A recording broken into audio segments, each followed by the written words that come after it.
Hello students, welcome to the channel.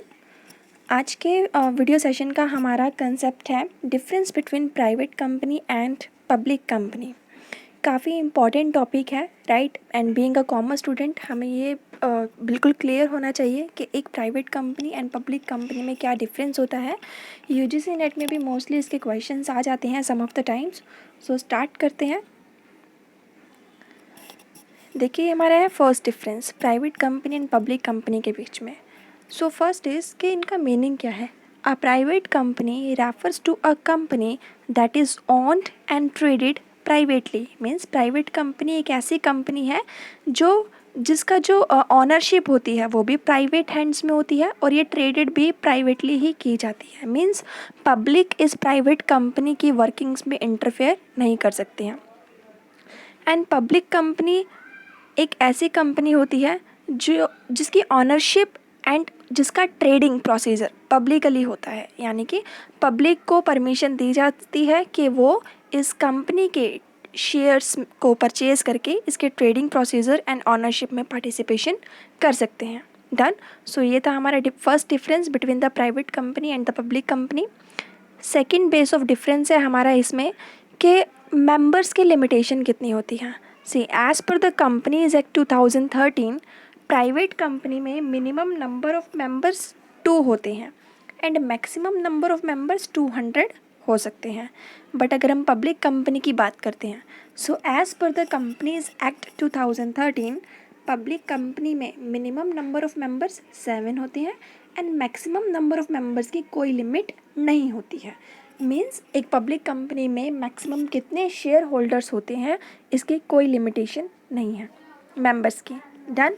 So next base of difference हमारा यहाँ पे आता है प्राइवेट कंपनी की जो मिनिमम पेड अप कैपिटल है, आप 1 लाख रुपए की मिनिमम पेड अप कैपिटल लगा के प्राइवेट कंपनी स्टार्ट कर सकते हैं। एंड पब्लिक कंपनी में आप कम से कम 5 लाख रुपए की मिनिमम पेड अप कैपिटल लगा के पब्लिक कंपनी स्टार्ट कर सकते हैं। अगर हम नंबर ऑफ डायरेक्टर्स की बात करते हैं तो प्राइवेट कंपनी में एटलीस्ट कम से कम 2 डायरेक्टर्स होना ज़रूरी है एंड वहीं पब्लिक कंपनी में कम से कम 3 डायरेक्टर्स का होना ज़रूरी है। नेक्स्ट यहाँ पे बेस ऑफ डिफरेंस हमारा आता है स्टॉक एक्सचेंज के रिगार्डिंग, शेयर्स के regarding. Private company not listed on a stock exchange and its securities are held privately by its members। Means कोई भी प्राइवेट कंपनी स्टॉक एक्सचेंज में रजिस्टर्ड नहीं होती है। डन। और इसके प्राइवेट कंपनी के जो शेयर्स होंगे वो भी प्राइवेट मेंबर्स के हैंड्स में ही होते हैं। बट अगर हम पब्लिक कंपनी की बात करते हैं, so public company is a company which is listed on a recognised stock exchange and its securities are traded publicly. So public company हमारी स्टॉक एक्सचेंज पर रजिस्टर्ड होती है और इनके जो शेयर्स हैं वो भी पब्लिक को अलाउ होता है कि पब्लिक कंपनी के शेयर्स में ट्रेड कर सकती है, बाइंग एंड सेलिंग कर सकती है। अगर हम बात करते हैं ट्रांसफरेबिलिटी की, सो प्राइवेट कंपनी में कंप्लीट रेस्ट्रिक्शंस होता है on the transferability of shares. Means private company के शेयर्स को जो शेयर होल्डर है वो ट्रांसफ़र नहीं कर सकता। प्राइवेट मेंबर्स जिनके हैंड्स में प्राइवेट कंपनी के शेयर्स होते हैं वो प्राइवेट कंपनी के शेयर को ट्रांसफ़र नहीं कर सकते किसी अदर पर्सन को। बट अगर हम पब्लिक कंपनी की बात करते हैं तो हम सेकेंडरी मार्केट में स्टॉक एक्सचेंजेस में एंट्री करके पब्लिक कंपनी के शेयर्स को ईजिली ट्रांसफ़र कर सकते हैं, सेल कर सकते हैं। तो पब्लिक कंपनी के शेयर्स जो हैं वो शेयर होल्डर उनको सेल कर सकते हैं। कोई भी पर्सन पब्लिक कंपनी के शेयर्स में बाइंग एंड सेलिंग कर सकता है, बट प्राइवेट कंपनी में ऐसा नहीं होता है। नेक्स्ट बेस ऑफ डिफरेंस हमारे यहाँ पे आता है प्रॉस्पेक्टस के regarding. There is a prohibition means restriction होता है on the issue of prospectus. Private companies prospectus issue नहीं करते हैं पब्लिकली, बट पब्लिक कंपनी को पब्लिकली प्रॉस्पेक्टस इशू करना होता है। इन पर कोई प्रोहिबिशन नहीं होता, कोई रेस्ट्रिक्शन नहीं होता है। अगर हम बिज़नेस के कमेंसमेंट की बात करते हैं तो एक प्राइवेट कंपनी अपना बिज़नेस शुरू कर सकती है जैसे ही इस कंपनी को सर्टिफिकेट ऑफ इनकॉर्पोरेशन मिल जाता है। So in private company, commencement of business immediately after receiving the certificate of incorporation. But अगर हम पब्लिक कंपनी की बात करते हैं तो पब्लिक कंपनी बिजनेस को तभी स्टार्ट कर सकती है जब इसे सर्टिफिकेट ऑफ इनकॉर्पोरेशन के साथ साथ सर्टिफिकेट ऑफ कमेंसमेंट भी मिल जाता है. Means commencement of business only after receiving certificate of commencement. Next हमारे यहाँ पे बेस ऑफ डिफरेंस आता है आर्टिकल्स को लेकर कि एक प्राइवेट कंपनी के लिए कंपलसरी है आर्टिकल्स प्रिपेयर करना, article of association. But public company के लिए बिल्कुल भी ज़रूरी नहीं है आर्टिकल्स प्रिपेयर करना. कंपनी चाहे तो प्रिपेयर कर सकती है, बट अगर कोई public company article of association articles ready नहीं करती है तो वो कंपनी एक्ट में दिए हुए टेबल ए के रूल्स एंड प्रोविजंस को फॉलो कर सकती है. सो ये एक और हमारा बेस ऑफ डिफरेंस था यहाँ पर. नेक्स्ट हमारा बेस ऑफ डिफरेंस आता है स्टैट्यूटरी मीटिंग के रिगार्डिंग. प्राइवेट कंपनी के लिए कंपलसरी नहीं होता है स्टैट्यूटरी मीटिंग होल्ड करना, राइट. बट अगर हम पब्लिक कंपनी की बात करते हैं तो एक पब्लिक कंपनी जब अपना बिजनेस कमेंस कर देती है, जब अपना बिजनेस स्टार्ट कर देती है, या हम ये कह सकते हैं कि जब कोई पब्लिक कंपनी को certificate of commencement of business मिल जाता है तो ये सर्टिफिकेट मिलने के 6 मंथ के अंदर अंदर पब्लिक कंपनी के लिए ज़रूरी है स्टैट्यूटरी मीटिंग को होल्ड करना. डन. नेक्स्ट हमारा बेस ऑफ डिफरेंस आता है टर्म के रिगार्डिंग. मीन्स क्या वर्ड हमने नेम के लास्ट में यूज़ करना है. So it is mandatory to use word private limited at the end of the name of the company in the case of private company.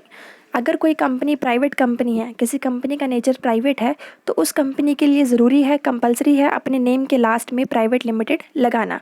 But अगर हम public company की बात करते हैं तो पब्लिक कंपनी के लिए ज़रूरी, पब्लिक कंपनी जनरली अपने नेम के लास्ट में सिर्फ वर्ड लिमिटेड यूज़ करते हैं एंड प्राइवेट कंपनी अपने नेम के लास्ट में प्राइवेट लिमिटेड यूज़ करते हैं. तो यहाँ पे हमारा एग्जांपल मेंशन है. देखिए प्राइवेट कंपनी के लिए एक एग्जांपल है कंपनी का, जैसे गूगल इंडिया प्राइवेट लिमिटेड. तो गूगल इंडिया प्राइवेट कंपनी है इसलिए इस कंपनी ने लास्ट में यूज़ किया है प्राइवेट लिमिटेड. बट अगर हम बात करते हैं बेल कंपनी की, BHEL, राइट, तो यहाँ पे इस कंपनी ने लास्ट में सिर्फ लिमिटेड यूज़ किया है बिकॉज ये एक पब्लिक कंपनी है. सो इधर हमारा आ जाता है Bharat heavy electricals limited. Limited से हमें साफ पता चल जाता है कि ये एक पब्लिक कंपनी है एंड यहाँ पे गूगल इंडिया क्योंकि प्राइवेट लिमिटेड लिखा हुआ है इसका मतलब गूगल इंडिया एक प्राइवेट कंपनी है. नेक्स्ट हमारे इधर एग्जांपल है Indian oil corporation limited. So Indian oil corporation के लास्ट में सिर्फ लिमिटेड यूज़ किया हुआ है, इसका मतलब इंडियन ऑयल कॉरपोरेशन एक पब्लिक लिमिटेड कंपनी है, राइट, एक पब्लिक कंपनी है और इसके शेयर्स मार्केट में बाइंग एंड सेलिंग किए जा सकते हैं और इस पर पब्लिक कंपनी के रूल्स फॉलो होते हैं.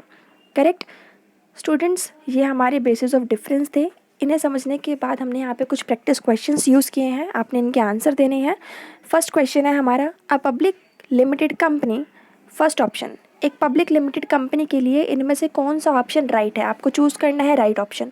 तो फर्स्ट ऑप्शन हमारे यहाँ पे है, अ पब्लिक लिमिटेड कंपनी में offer its share for sale to the public and has limited liability and doesn't needs to have its account audit. Next option है हमारे यहाँ पे, अ पब्लिक लिमिटेड कंपनी में offer its share for sale to the public and has limited liability and needs to have its accounts audit.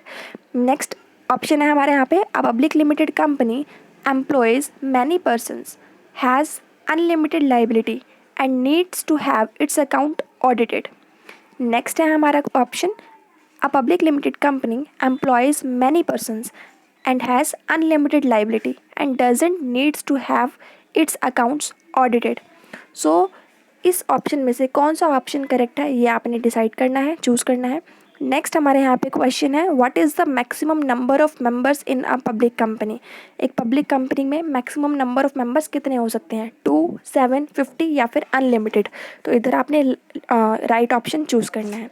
एक बात हमेशा याद रखिएगा, पब्लिक कंपनी की जब हम बात करते हैं तो पब्लिक कंपनी में जो शेयर होल्डर्स की लाइबिलिटी होती है वो हमेशा लिमिटेड होती है और वो लिमिटेड होगी शेयर के प्राइस तक. यानी कि किसी पब्लिक कंपनी के एक शेयर की जितनी भी वैल्यू है, अगर उसके शेयर की वैल्यू 10 रुपये है तो शेयर होल्डर सिर्फ उस कंपनी को 10 रुपये तक देने में के लिए ही जिम्मेदार होगा, वो 10 रुपये से ज़्यादा रुपये उस कंपनी को नहीं देगा.